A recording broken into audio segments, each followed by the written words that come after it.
What's up, guys, and welcome back to the doctor's office. I am Dr. K. Ray Knight, here to give you a proper diagnosis and prognosis and everything comics and comic book characters. Okay, Absolute Power is over. I read it, so let's get into it. So, with Absolute Power, just like with Blood Hunt, there was the core issues as well as a bunch of tie-ins. And I'm going to tell you now, those tie-ins were terrible. Those tie-ins were incredibly confusing when it came to the timeline, except for a select few. So, I'm going to mention what happens in some of the tie-ins, but to be perfectly honest, I can't remember which tie-ins they were, because the tie-ins really didn't do anything except anger me. So, in this core story, we have Amanda Waller, who has decided on her own that superheroes need to go. Not villains, because she can put villains in her pocket, but heroes in particular, because her fear, of course, is Superman. So everyone has to suffer for that. And she has enlisted Green Arrow. We'll get to his dumb ass in a minute. So this is stemming from House of Brainiac and Titans Beast World, which were two big events that happened prior to this, and they tie in directly to this. Now, with that being said, Amanda Waller's whole entire agenda is to show the world that superheroes ain't shit. So she took Brainiac Queen, which is where House of Brainiac came into play, because that's where she is first introduced. She takes Brainiac Queen and makes Brainiac Queen create all of these fake AI videos of heroes killing civilians so that they can turn the heroes into villains in the public eye. Now, of course, as this is happening, the heroes are like, that is literally not what happened. As they're talking to Mr. Terrific, he's like, that's literally not what happened. And those people are definitely still alive. And then we get a glimpse of course, Failsafe is also there assisting. And they have come up with these amazos, which take the powers of heroes and keep them and turn them into these superpowered things. Very, very weird, very odd, very hypocritical Amanda Waller. What you doing, babes? On top of that, she has taken Dreamer, which she has Dreamer on Suicide Squad against her will, of course, as per usual.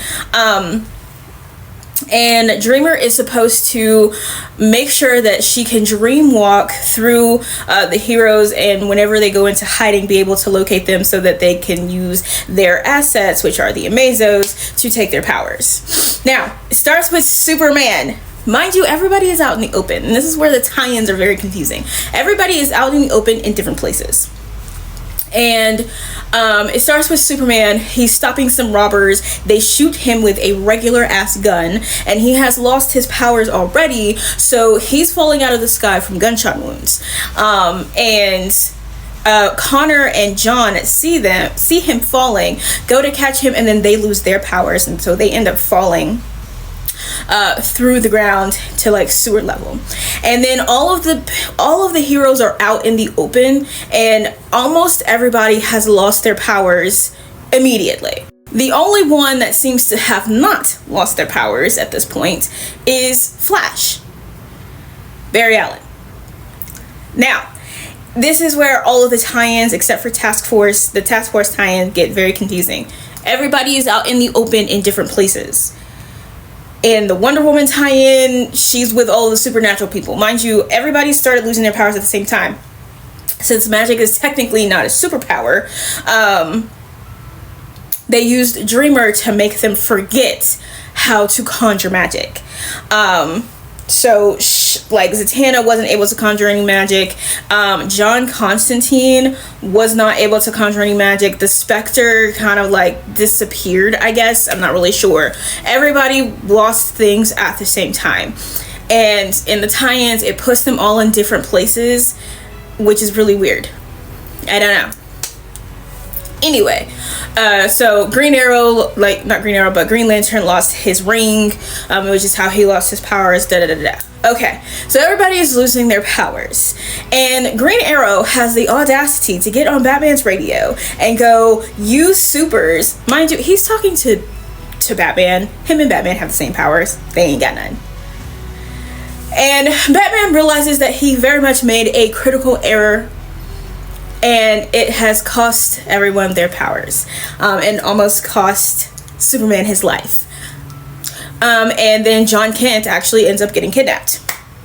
And John Kent actually ends up getting turned into an agent for Amanda Waller by having Brainiac Queen like interlace herself within him so that Brainiac Queen can control him. Now, Green Arrow has teamed up with her because he made a deal with her to find Roy. Okay?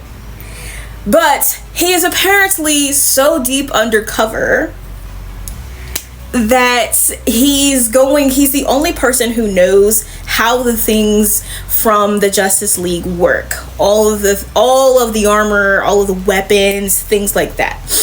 And so her entire thing is she's going to take away the powers of the heroes, again, not the villains, but she's going to take away the powers of the heroes, and then she's going to build a multiversal gate so that she can bring other villains from different universes. She actually ends up talking to Donna Troy from Earth 13, who is in charge of the crime syndicate, the Earth 13 or Earth 11, to build a multi-dimensional army to come through the multiversal gate.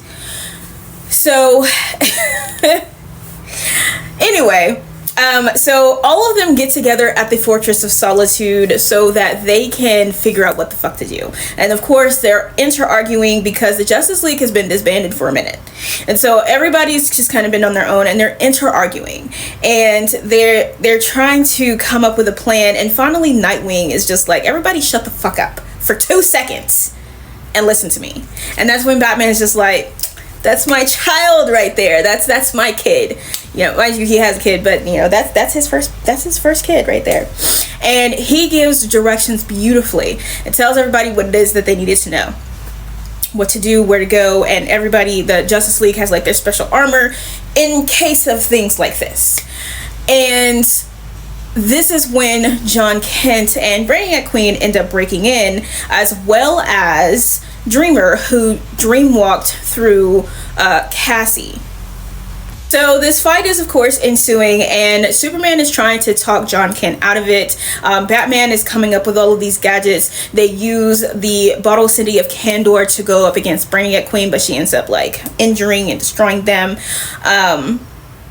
And Superman has a last ditch effort, but he's trying not to use it because he's trying to get through to his son. And he manages to get through to his son so that John Kent says dad, but it's actually a trick, and he's trying to integrate Brainiac Queen into Superman as well. But that's not happening on Wally West. He was like, absolutely not. He gets on the Flash bike and takes John Kent away from there. And he also has like a thing of kryptonite to keep John Kent away. And at this point in time, Dreamer has not actually seen John. So she didn't know what the hell happened to John. And she has finally seen what they did to John and was just like, you know what? Bullshit, done. We're finished. So she ends up attacking Brainiac Queen just as Superman has initiated the self-destruct of the Fortress of Solitude, and it blows up, and they all actually end up on Themyscira. Now Batman goes separately to go find a mother box with Catwoman. Superman and Zatanna go to find Neuron to get this map that takes them through like this underground magic road so that she can get her magic back, or so she can remember how to get her magic back. And Wonder Woman and Damian are trying to figure out a way to get into the facility, which is Gamora, because Captain Boomerang has been there before because he's been part of the Task Force X. So they're trying to get in there. So everybody is everywhere, but mainly everyone is on Themyscira, and Donna Troy here is just like trying to convince Nubia that they need assistance. Now, Amanda Waller's plan is going on without a hitch, and we do get a glimpse in a couple of tie-ins where they're trying to humanize her and be like she's doing this for her kids, but even her kids knew she was bullshit, so we don't feel sorry for her. One thing that she is missing is that she's absorbing the powers from heroes, and while on top of absorbing the power, they're absorbing the personalities of said heroes. There is one Amazo who took Alan Scott's powers and has now started thinking, because he has free will, and so every time she gives an order or he's supposed to be completing a task, there are these options that come up on his screen that give him a choice. And he goes and he's been talking to Alan Scott to try to understand what the fuck is going on. And so basically, Amanda Waller is finding out that being a good person is actually a superpower, because Alan Scott is an amazing person. And so she has now lost an Amazo. And so everybody again is on Themyscira. All of the plans are working, and they do have one kryptonite bullet that goes into, it's a sniper bullet, to shoot John Kent with. Now, Nightwing has already told them, don't fucking do that, because him and John are like this, and if he can get John down, he will. Big Barda ain't trying to hear none of that. she's trying to hear none of those words, because John Kent then attacks on Themyscira, and he's there with Brainiac Queen as well. And Big Barda already has that bullet loaded into the sniper rifle, and they're like, please don't shoot that. And she's like, Nightwing's not fucking here, so I'm about to do whatever I want to. And he's like, actually I am. So he then approaches John and was like, John, if you want to face me one-on-one, come down to my level. There's like a kryptonite thing going on down there, and they're able to break the control that Brainiac Queen has over him. Now, in between all of this, John Kent has thought about Dreamer a lot, because he's very attracted to her, and he does like her, because we all know that he's bisexual, so he does like her. And they're trying to establish this like dichotomy between her and his boyfriend Jay, and I do agree with somebody else said I think that Jay's going to become a villain, but anyway. So they're able to break that control, and they're able to fight, get ready for this final battle. Now, Black Canary, Dr. Light, and I want to say Huntress. But the main thing you need to know is that Black Canary wanted to talk to her man. And she's just like, what are you doing? And he's like, oh, I believe in her cause and all this other bullshit. And she's like, well, we're coming to end this. And he's like, well, no, I have to tell Amanda Waller. Shut the fuck up. Hey, this man is the bane of my existence right now. And in his tie-in, he went looking for, his whole entire thing was, I need to find Roy, so I'm gonna make this deal with her. He finds Roy and then gets Roy arrested. What? Please. Anyway, so we get into this final battle, and in the Superman one, after she gets her magic back, she's able to open portals, and Diana and Damian are able to get into the Gamora facility, and they're able to open up a portal to get the heroes out of there. They start breaking heroes out, and Steve Trevor was also there undercover, also helping break them out. And Flash, Barry Allen, is in there, and he has discovered the multi-dimensional gate and figures out what her plan is, and he's being chased by different Flashes from different Earths as well before they start opening the gate. John Kent and Nightwing approach Amanda Waller, and they get into it with Failsafe. Everybody starts fighting. The Amazos come out. However, they are able to put together, because they go after Time Commander, because Time Commander knows how to get everybody's powers back. And Time Commander's gadget to use, because he used to be a villain, Time Commander's gadget is actually in the Gamora facility, and Green Arrow was trying to fix it, but they get Time Commander, Batman, Batman, Time Commander, and I think Ray Palmer and Blue Beetle, Tim Cord, are in there, and they're getting Time Commander to fix this device. And through the fight, they're trying to get it latched onto an Amazo. The device is a time turner, essentially, and it's going to basically reverse time on the Amazos back to before they took anybody's powers, which would then revert everybody's powers back to them. Good plan. Green Arrow is the one who ends up doing that because Batman gets like captured or whatever the fuck, and Green Arrow makes that shot, drains the powers from the Amazos, and drains the power from Failsafe as well.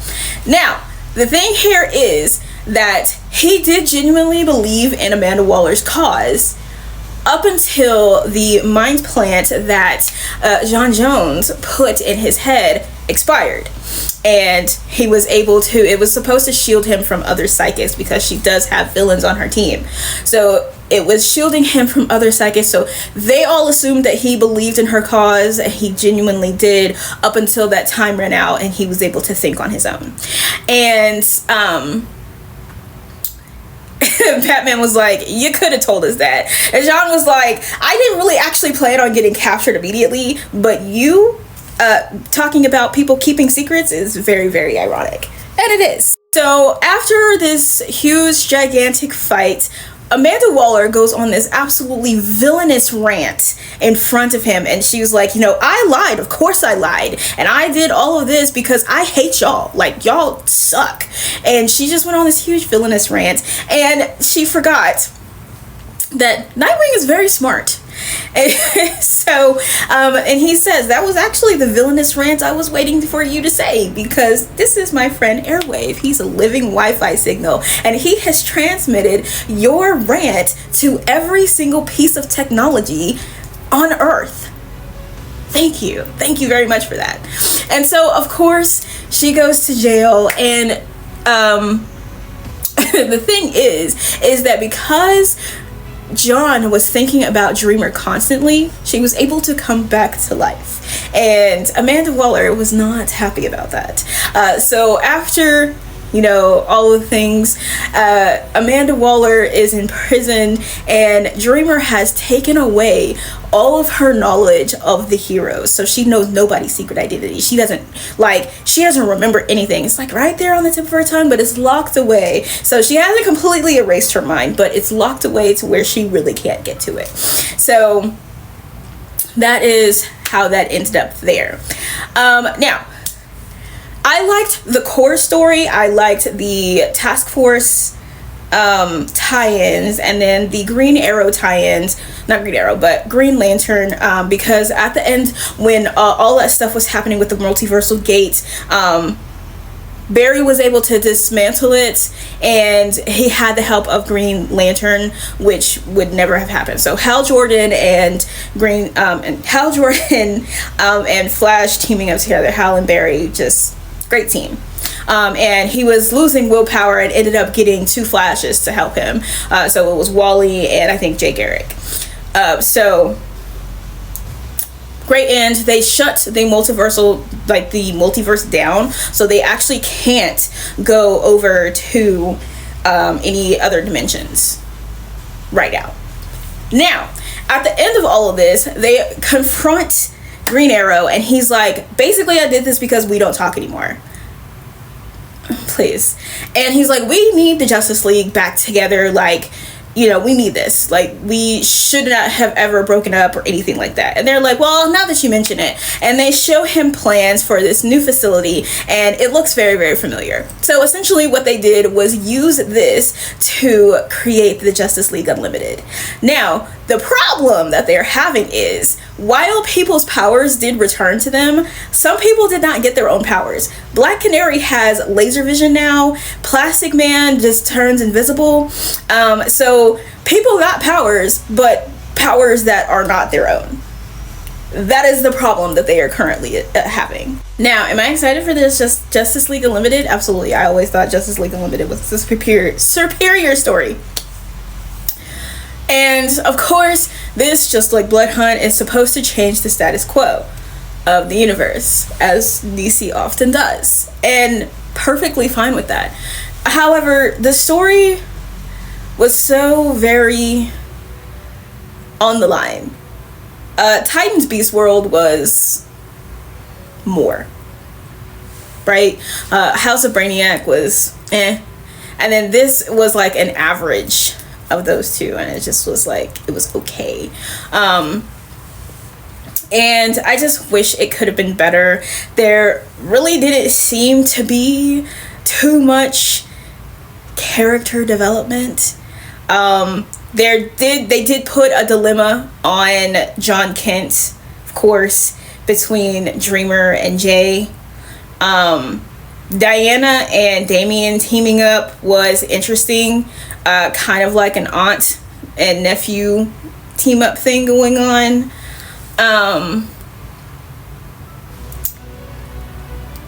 But that was it. A lot of people just, it seemed like a lot to go through just to be and I just wish that story was better, because I was actually pretty excited to read it, only to be quite disappointed upon reading it. So I don't know. Hopefully the Justice League, now the DC All In special did great. The Justice League Unlimited idea, I think, is absolutely amazing, and I really can't wait to see what they do with that. Hopefully that is a really good era for them to be in, because again, I think that Justice League Unlimited is superior in storytelling, character development, and all kinds of things. So I hope that they do well with that. But let me know what you guys think. That's it for this episode of The Doctor's Office, and I will see you guys at your next checkup.